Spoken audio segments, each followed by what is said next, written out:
Peringottukara association Thanyam യൂണിറ്റിന്റെ ഓണാഘോഷവും കുടുംബ സംഗമവും സംഘടിപ്പിച്ചു. പെരിങ്ങോട്ടുകര അസോസിയേഷൻ കേന്ദ്ര കമ്മിറ്റി പ്രസിഡന്റ് സുഗുണൻ കൊട്ടേക്കാട്ട് ഉദ്ഘാടനം ചെയ്തു. Peringottukara association unit president ORS Anand അധ്യക്ഷനായി.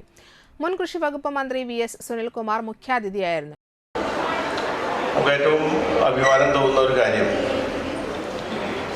പെരിങ്ങോട്ടുകര അസോസിയേഷൻ എന്നൊരു പ്രസ്ഥാനം നമ്മൾ 2006, 2007 കാലഘട്ടത്തിലാണ് നമ്മൾ രൂപീകരിക്കുന്നത്. അന്ന് രൂപീകരിക്കുന്ന കാലത്ത്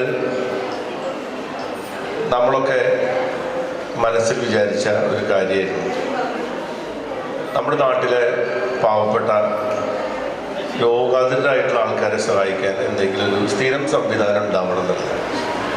അത് നമ്മുടെ പെരിങ്ങോട്ടുകര അസോസിയേഷനിൽ പ്രവർത്തിച്ചിരുന്ന അന്നത്തെ കാലത്ത് ഇന്നത്തെ കാലത്തൊക്കെ പ്രവർത്തിച്ചിരുന്ന നമ്മുടെ എല്ലാവരുടെയും ഒരു വലിയൊരു അഭിലാഷമായിരുന്നു.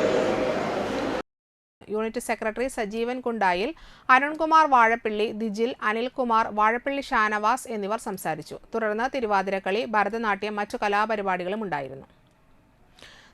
ഇടവമാസ പെരും മഴ പെയ്യും